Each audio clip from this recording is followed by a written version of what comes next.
موضوع بحث برنامه موضوع طبی است و فعلا هم جناب دکتر صاحب احمد شکیب ظهیر متخصص امراض داخله را با خود دارم در رابطه با امراض گرده صحبت می داشته باشیم. دکتر صاحب سلام، خسته نباشید، صبحتان بخیر. به نام خداوند. سلام خدمت شما همکاران گرامیتان و هموطنان عزیز. صبح زیبای شما هم بخیر.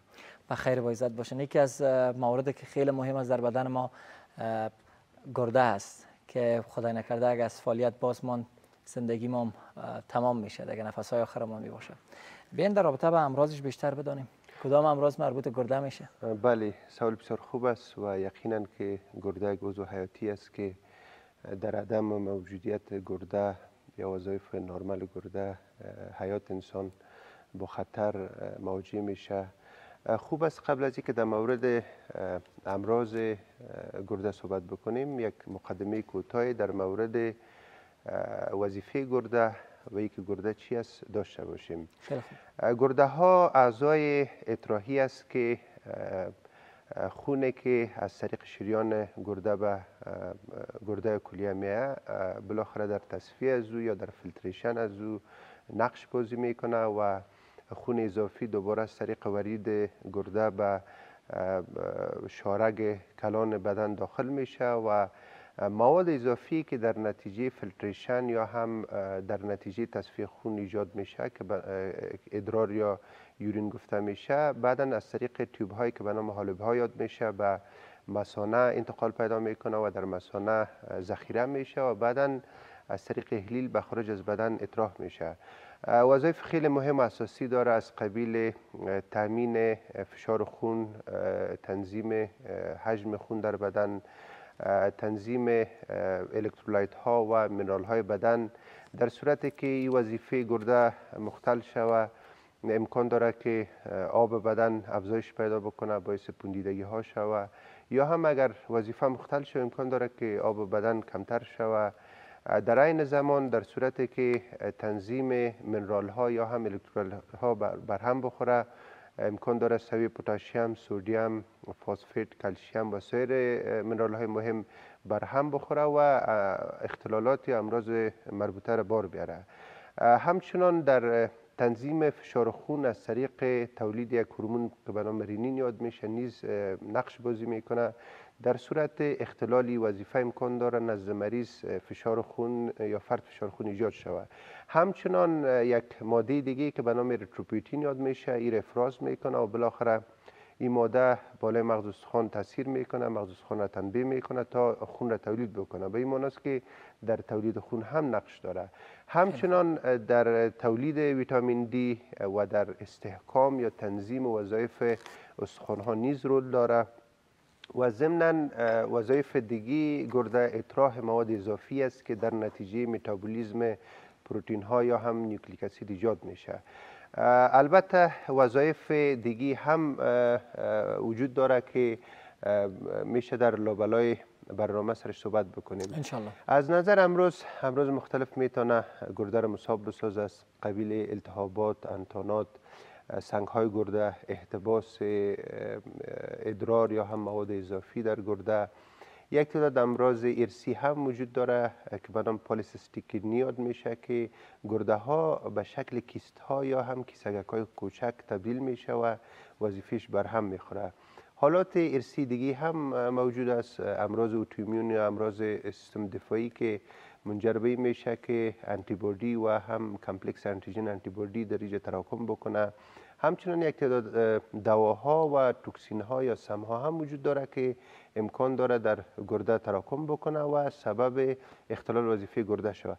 البته یک مسئله خیلی مهم با استفاده از موقع میخوایم به سمع هموطنان عزیزم برسه که معمولا مشکلات گرده توسط متخصص گرده که به نام نفرولوژیست یاد میشه و متخصص یورولوژی که به نام یورولوژیست یاد میشه تشخیص و تداوی میشه. البته در صورتی که وظایف گرده بر هم بخوره وظیفه نفرولوژیست است تا معاینات یا هم نکات تشخیصی که لازم است رو اجرا بکنه تا بالاخره به تشخیص برسیم و تداویش اجرا بکنه. اما در صورتی که تغییر ساختمانی در گرده موجود باشه این وظیفه یورولوژیست یا متخصص جراحی یا متخصص یورولوژی است که مشکل ساختمانی مربوطه، مثلا اگر کدام تومور در گرده موجود باشه یا هم سنگ گرده موجود باشه یا کدام انسداد موجود باشه، امکان داره که لازم باشه فرد نزد دکتر مراجعه بکنه. بنان وظیفه یورولوژیست یا در حقیقت جراح است تا مشکل مربوطه را برطرف کنه.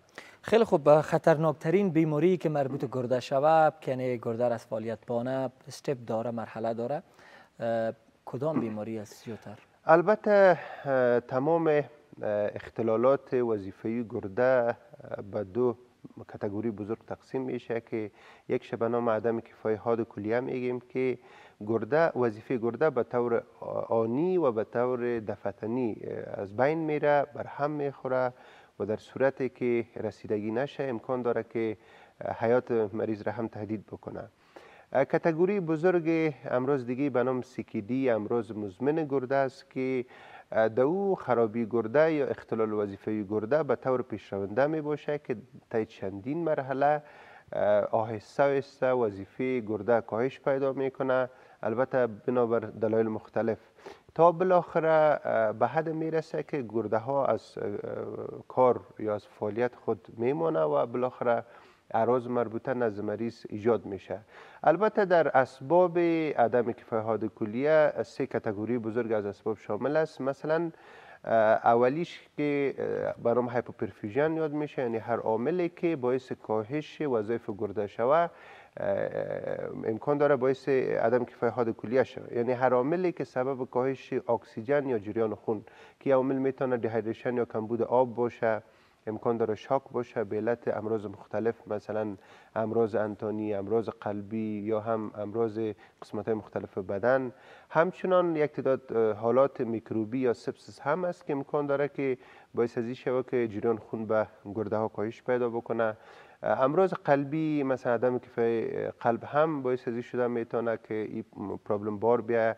همچنان مشکلات شش خیلی مهم است. در امراض مزمن شش وقتی که اکسیژن کاهش پیدا میکنه به طور دوامدار به گرده اکسیژن کافی نمیرسه، در نتیجه امکان داره اختلال وظیفه‌ای در گرده به میان بیاید.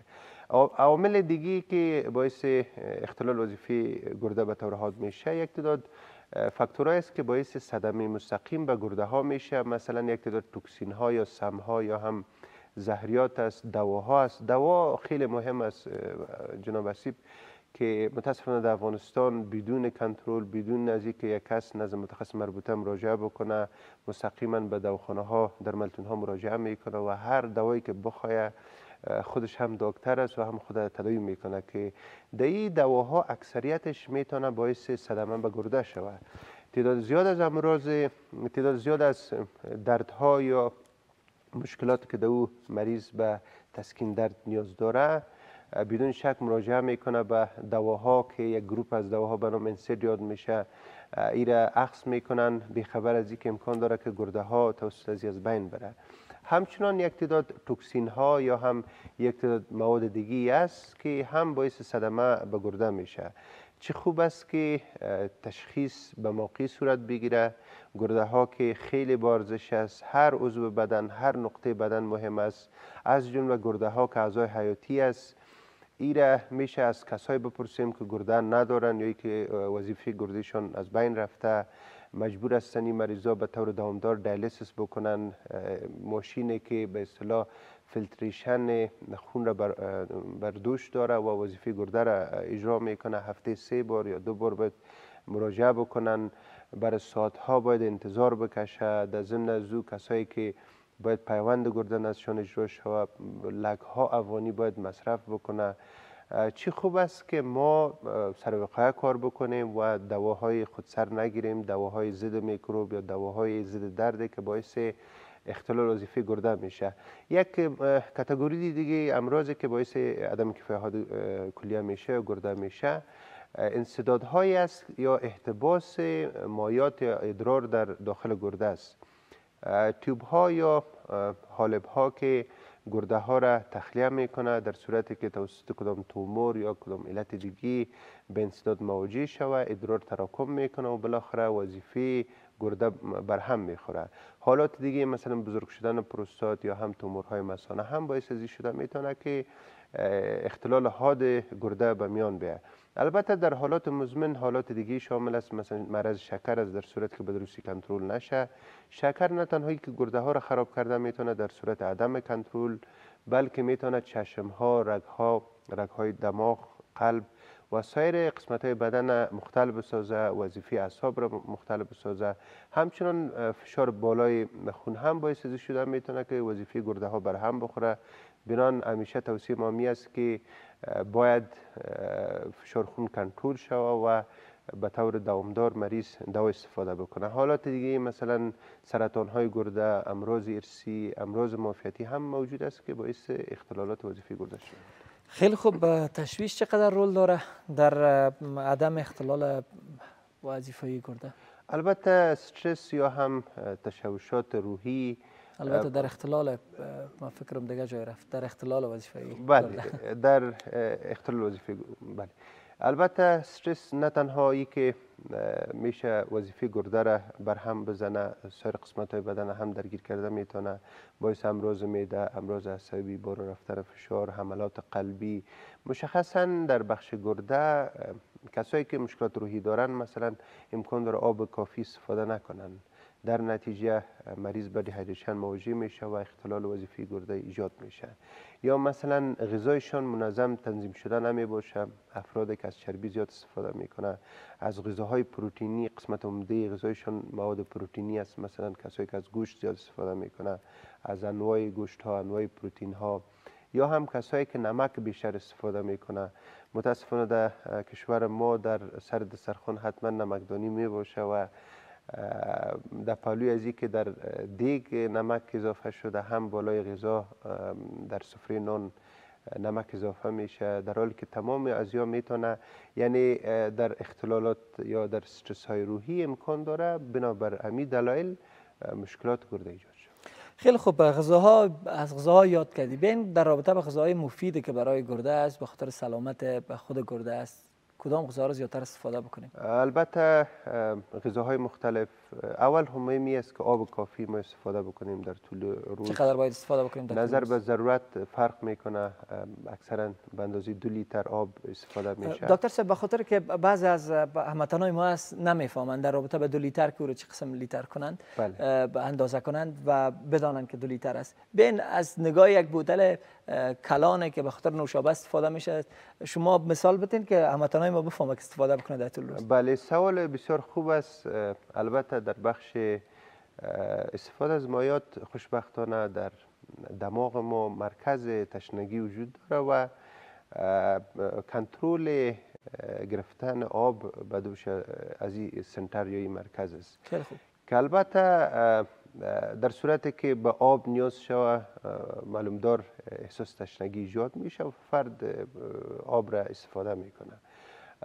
و همچنان قسمت های مختلف بدن، یک فرد وقتی غذا میخوره بدون شک به خاطر تنظیم غذا یا هم به خاطر متابولیسم یا به خاطر جذب غذا هم به آب نیاز می باشه که بدن به طور اتومات و مرکز تشنگی به طور بنفسهی فرد را تحریک میکنه تا مقدار آب که نیاز داره استفاده بکنه. که البته از این نظر در اکثریت حالات کدام تشویش نیست. اکثرا فامیلا تشویش میکنه که خصوصا بر اطفالشان که آب باید به حد کافی برسه. تشویششون یعنی جایگاه خاص خود داره و درست است، ولی انسان خودش سیستم های کنترلی در بدن داره که انسان را مجبور میسازه تا از آب استفاده بکنه. در یک تعداد حالاتی که مثلا در گرمی ها می باشه، یک طفل یا کلانسال یا افراد عادی دوامدار به حرارت بالا مواجه هستند، به حرارت آفتاب، هوای گرم می باشه، مثلا هوای تابستان، در این حالت بدون شک آب بیشتر نیاز است و ما باید تشویق بکنیم که از آب بیشتر استفاده شود. البته نیاز آب فرق میکنه. آب میشه در ترکیب غذا باشه که ما استفاده میکنیم، یا آب خالص باشه، یا در ترکیب چای باشه، مایات دیگه ای که است.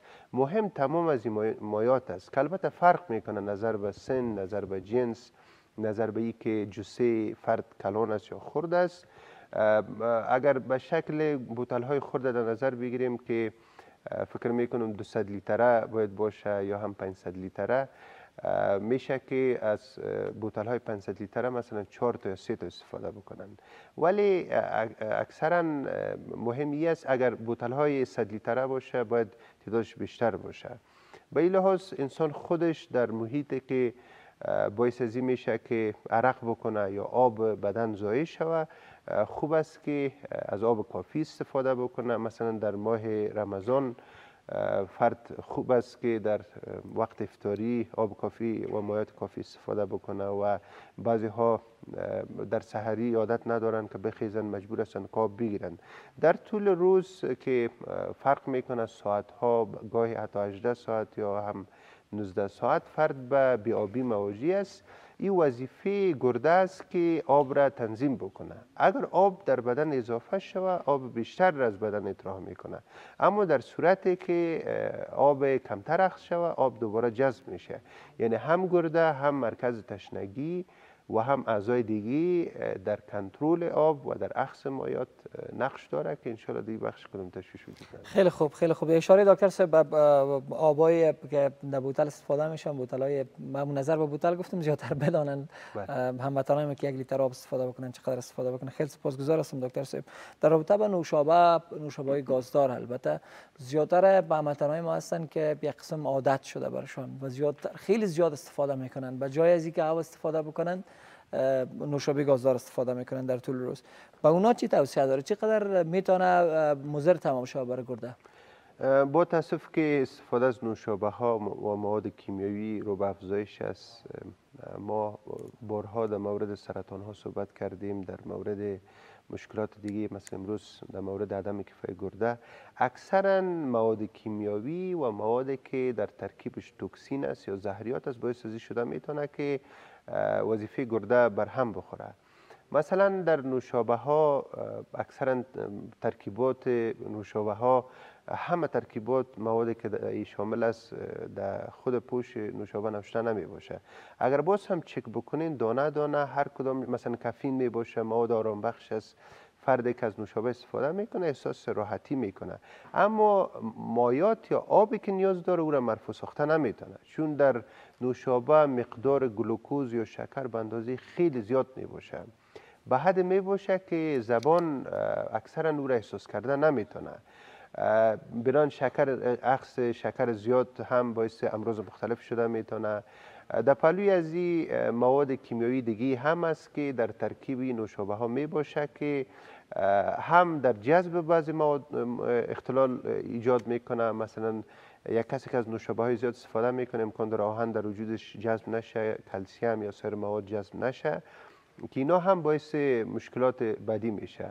البته اکثر نوشابه ها کدام ارزش غذایی ندارن، فقط مواد ضعیف نشاور در او اضافه میشه و بالاخره یک تسکین یا سکون عادی به فرد میبخشه، اما ارزش غذایی نداره. انواع انرژی ها در بازار قابل دسترس است که در حقیقت اکثرشان بدون انرژی است. یعنی مواد دو استفاده شده اکثرا جذب نمیشه، فقط به خاطر مارکتینگ، به خاطر بازاریابی، به خاطر تبلیغ اکثرا زیاد کار صورت میگیره. خوب است که در کشور مثل افغانستان که یکی از جنت‌های زمین است یا کره زمین است، انواع مختلف غذاهای طبیعی، میوه‌جات، ترکاری ها موجود است. خوب است که از غذاهای طبیعی استفاده شود. در کشور خارجی ترکاری یا سبزیجات به این اندازه وجود نداره. اونجا مجبور هستیم که 1 یا 2 گشنیز ما خریداری بکنیم و او را استفاده بکنیم. یک زمان در هندوستان 1 کیلو را به 10 نفر استفاده میکردن، در حالی که در افغانستان کدام پرابلم وجود نداره. به این لحاظ خوب است که از غذاهای طبیعی استفاده شود، از آب پاک استفاده شود، همچنین از میوه ها، ترکاری ها که هم به صحت مفید باشه، هم در وقایع بسیاری از امراض. مثلا اکثر میوه ها، ترکاری ها آنتی اکسیدان داره که در جلوگیری از سرطان ها رول داره. در وظایف نرمال گرده هم مایعات و هم میوه ها و هم سبزیجات رول داره. خیلی خوب. بعضی از عزیزای ما هستن وقتی گرده درد میشن با مشکل گرده مواجه میشن، به دکان میرن، قبل از اینکه برن پیش یک دکتر، نزد یک دکتر مراجعه بکنن و بدانن تشخیص شود که چی مشکل داره، اونا به یک نوشابه آب جو اکتفا میکنن. آب جو مفید تمام میشه؟ البته آب جو اکثرا ترکیبات مختلف، قسمی که قبلا یادآوری کردم، در ترکیبش وجود داره. خود غذاهای طبیعی ارزش غذایی و همچنان فایدهش به وجود بیشتر است نسبت به مواد. و البته آب جو یا سایر نوشابه ها از نظر دین هم باید ارزیابی شود، دیده شود. بعضی از ترکیبات در نوشابه ها موجود است که حرام می باشه. خیلی مهم است فرد که مسلمان است، من حیث یک فرد مسلمان، در موضوعات حلال یا حرام خیلی محتاط باشه. موادی که استفاده میشه آیا ترکیب حلال داره یا اگر مواد مضر هم داشته باشه او هم مطلق حلال بوده نمیتونه. به خاطر از اینکه فردی که زندگی خود به مخاطره اندازه یا صحت خود که یک امانت الهی است، اگر ایره با بازی میکنه و از مواد مضری که صحتش بر هم میزنه یا از غذاها یا مواد کیمیاوی که زندگیش به خطر مواجه میسازه، خوب است که از این جلوگیری بکنه، امتناع بکنه و از اینا استفاده کنه. خیلی خوب، خیلی نکته مهم را اشاره کردن دکتر سبین. روی این موضوع مهمی که چقدر در عرصه تداوی بیماری گرده پیشرفت‌های صورت گرفته، در گذشته پیشرفت‌های خوب نداشتیم، فعلا چطور از این چند سال اخیر چقدر پیشرفت‌ها صورت گرفته؟ یا بیماریایی که در خارج از کشور تداوی میشد فعلا در افغانستان میشه؟ البته در سالیان اخیر خوشبختانه در بخش گرده متخصصین داریم، وسایلی که مریضای گرده نیاز داره در افغانستان موجود است و در اکثریت حالت نیاز نیست که فرد به خارج از کشور مراجعه بکنم. تداوی مختلف در بخش تداوی امراض گرده موجود است. البته ارتباط میگیره با عامل مرض که کدام عامل باعث اختلال وظیفه گرده شده. مثلا اگر عدم کنترل شکر یا بلند رفتن شکر باعث خرابی گرده شده باشه، خوب است که شکر کنترل شود، بیماری شکر یا دیابت به درستی تداوی شود. در صورتی که به درستی تداوی شود، وظیفه گرده دوباره بازیابی میشه. همچنان اگر اختلال وظیفه گرده توسط کمبود آب به میان آمده باشه، امراض قلبی، امراض تنفسی، در صورت کامل برطرف شود، یا اگر سنگ گرده باشه، تومور، در صورتی که برطرف شود مشکل حل میشه. و همچنان یک تعداد انتانات و التهابات هم میتونه که گرده را درگیر بکنه. بنان تداوی علت زمینه‌ای خیلی مهم است. همچنان تداوی اختلالات، تداوی مشکلاتی که پیش فرد به میان میاد و ارتباط میگیره که فرد به عدم کفایت حاد کلیه به اصطلاح دچار است یا هم عدم کفایت مزمن کلیه. تداوی های مختلف از قبیل تداوی دوایی نظر و علت سبب قابل دسترس است در کشور. در یک تعداد حالات وقتی که وظیفه گرده کاملا بر هم میخوره یا به اصطلاح فلج میشه، در او حالت باز لازم میشه که یک عملی که به نام دیالیسیس یا دیالیز یاد میشه که یک ماشین مشخص داره.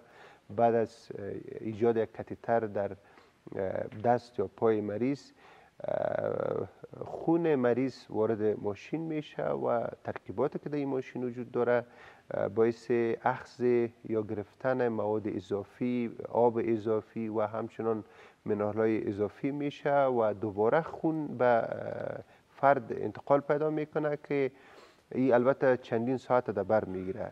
که دیالیسیس هم فرق میکنه، یکیش به نام همودیالیسیس یاد میکنیم که توسط ماشین خاص و از طریق رگ این عملیه اجرا میشه.